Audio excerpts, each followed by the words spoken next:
মাহমুদুল্লাহ রিয়াদ অনেকদিন টি20 খেলছে, মুশফিকুর রহিমও খেলেছে, ওদের কাছ থেকে আমাদের ইয়াং প্লেয়ার যারা অনেক কিছু শিখতে পারে। আমি যেহেতু সিলেটের স্টিলে আমি সিলেটের ডিভিশনাল কোচ, তো এখন যেহেতু আমি তো আসলে অ্যাভেলেবল ছিলাম না, তখন আসলে মানে আপনার কোচ নিউ হয়ে গেছে। তো আমি যতটুকু দেখছি, আমি যত ফেসিলিটি যা আছে আমরা সব পাচ্ছি।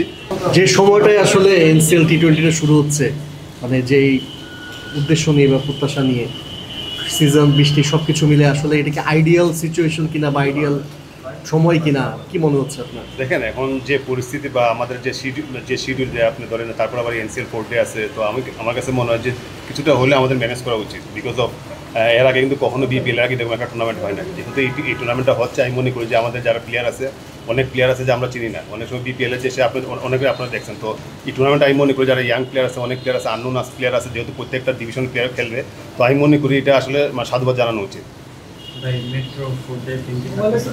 আসলে এটা আমি এখনো বলতে পারবো না, বাট যেহেতু এখন টি20 আমাকে দায়িত্ব দেওয়া আছে, চেষ্টা করবো যাতে মেট্রো টি20 কী করে এটা এটাই আমি দেখতেছি। আসলে পড়তে আসবে না, এটা এখনো বলতে পারবো না।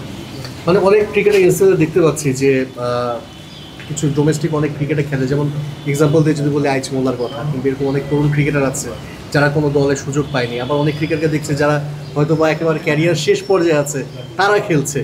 মানে এটা কি আপনার কাছে পজিটিভ মনে হয় যে যারা তরুণ তারা দেখেন, এই টুর্নামেন্টটা যেহেতু এটা সেকেন্ড টাইম, তো হয়তো বা আস্তে আস্তে জিনিসটা মানে ডেভেলপ করবে। তো আমি মনে করি এখন যেহেতু আপনি প্রত্যেকটা ডিভিশনে চাইতে ওদের বেস্ট প্লেয়ারগুলো খেলাতে, তো যেহেতু এটা ডিভিশন বেস্ট খেলাটা হয়, তো আমি মনে করি যে সিনিয়র বেদমন আমি বলি মাহমুদুল্লাহ রিয়াদ খেলতেছে বা মুশফিকুর খেলতেছে, যে আমাদের অনেক ইয়াং প্লেয়ার আছে। তো মাহমুদুল্লাহ রিয়াদ অনেকদিন টি20 খেলছে, মুশফিকুর রহিমও খেলেছে, ওদের কাছ থেকে আমাদের ইয়াং প্লেয়ার যারা অনেক কিছু শিখতে পারে। তো আমি মনে করি এটা মানে একটা ভালো দিক, but at the same time আমাদের কিন্তু ইয়াং প্লেয়ারও খেলতেছে। আপনি যদি আইএস কুলার কথা বলেন বা আমাদের বিভিন্ন ডিভিশন বিভিন্ন ইয়াং প্লেয়ার আছে, আর কিছু প্লেয়ার আমি নিজেও দেখছি যে আমাদের একটা ছেলে আছে সিলেটের মাঝে, খুব পোটেনশিয়াল। তো আমি মনে করি এই টুর্নামেন্টটা যদি আমরা সফলভাবে করতে পারি, এবং কিছু প্লেয়ার অবশ্যই টি20 জন্য রেডি হয়ে আসবে। মানে ওভারঅল প্রস্তুতির জন্য আর কি যে ধরনের প্র্যাকটিস ফ্যাসিলিটি, একটা তো বিসিবি থেকে আপনাদের প্রত্যেকটা ডিভিশনকে একটা অ্যামাউন্ট দেওয়া হয়েছে ফর প্রিপারেশন, মানে সেটা দিয়ে আপনারা বল টল এভরিথিং সব কিছু কি আপনারা প্রপারলি পাচ্ছেন বা সব প্রপারলি হচ্ছে? দেখেন, আমি তো মানে যেহেতু মেট্রোর সাথে কাজ করতেছি এবার, তো আমি আসলে এক সপ্তাহ ধরে আসছি। তো এক সপ্তাহে আমি যতটুকু দেখছি, আমি যত ফেসিলিটি যা আছে আমরা সব পাচ্ছি। তো আমি মনে করি প্রত্যেকটা ডিভিশন হয়তো বা মানে ডিভিশন ওয়াইজ বলতে পারে, বাট আমি মেট্রোতে যেহেতু আছে, মেট্রোর মানে সব কিছু মোটামুটি ওকে আছে। দেখেন, এই জায়গায় আমি আমাদের মেট্রো টিমের যদি আমি বলি বা ওভারঅল বলি, যেমন কিছু প্লেয়ার আমাদের এইচপিতে অনেকদিন ছিল, বা বাংলা টাইগার্সও ছিল কিছু প্লেয়ার, আবার কিছু প্লেয়ার আপনি ধরেন আপনার ন্যাশনাল টিমেও ছিল। তো আর এছাড়া আপনি দেখেন বিসিবি থেকে যেটা আপনি এক মাসের একটা ট্রেনিং ক্যাম্প করা হয়।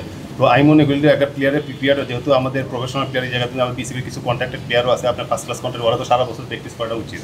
তো আমি যাতে প্রফেশনাল প্লেয়ার সে সবার আসলে যে কোনো সিচুয়েশন যে কোনো পরিস্থিতি রেডি থাকা উচিত।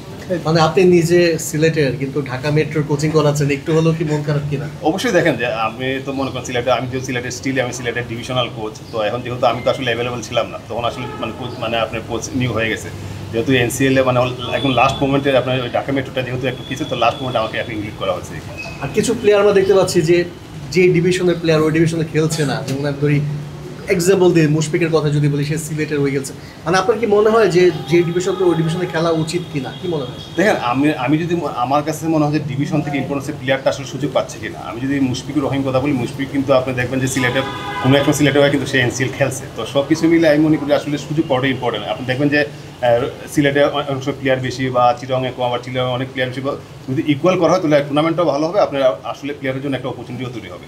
দীর্ঘদিন পর বগুড়া রাজশাহী এটাও খেলা হচ্ছে, এটা আসলে এনসিএলটার উন্মাদনা বা এক্সাইটমেন্টটাকে আরও বাড়াবে অবশ্যই। কারণ দেখেন, আপনি যদি একটা আমি মনে করি যে বিপিএলের আদলে যেহেতু এই টুর্নামেন্টটা হচ্ছে, তো কোনো এক সময় দেখবেন যে মানে আমাদের যে ডোমেস্টিক যে আপনার 8টা ডিভিশন যে ডিভিশনগুলো খেলা হচ্ছে, ডিভিশনে কিন্তু আমাদের কিন্তু এখন স্টিল একটা এক্সাইটমেন্ট চলে আসে যে আসলে তখন কিন্তু আপনার রংপুরের সাথে সিলেটের খেলা, সিলেটের সাথে ওটা তখন কিন্তু অন্যরকম একটা, যেহেতু আপনার রাজশাহী বলেন, বগুড়া বলেন বা সিলেটে খেলা হচ্ছে, তো এটা আসলে সবচেয়ে বড় কথা হচ্ছে যে বিপিএলের আগে এরকম একটা টুর্নামেন্ট, মানে ছেলেদের প্রিপারেশন সব কিছু মিলে আমি মনে করি যে খুব একটা ভালো একটা দিক এটা। একটা শেষ প্রশ্ন ছিল, ঢাকা মেট্রোর কোন ইয়াং ক্রিকেটারটা আপনাকে এখন পর্যন্ত মুগ্ধ করছে, আর আপনার কাছে মনে হয় যে এনসিএল ভালো কিছু করবে? দেখেন, এই জায়গায় বেশ কিছু ইয়াং প্লেয়ার আছে। আমি যদি বলি রাকিবুলের কথা বলতে পারি, রাকিবুল্লাহ আপনার আমাদের আপনার টি20 যেটা খেলতে গেছিলাম, যে অস্ট্রেলিয়াতে খুব ভালো বোলিং করছে। রাকিবুল আছে, আপনার আইসমুল্লাহ আছে, বেশ কিছু ইয়াং প্লেয়ার আছে। আমি মনে করি Rakibul one of the best player হতে পারি টুর্নামেন্টে। সিলেটের এগেনস্টে যখন খেলবেন তখন কেমন লাগে? তখন অবশ্যই আসলে যেহেতু আমি সিলেটে আমি স্টিল এখন কোচ, তো আসলে তখন আসলে এটা আপনাদের সাথে না বলাই ভালো। থ্যাংক ইউ ভাই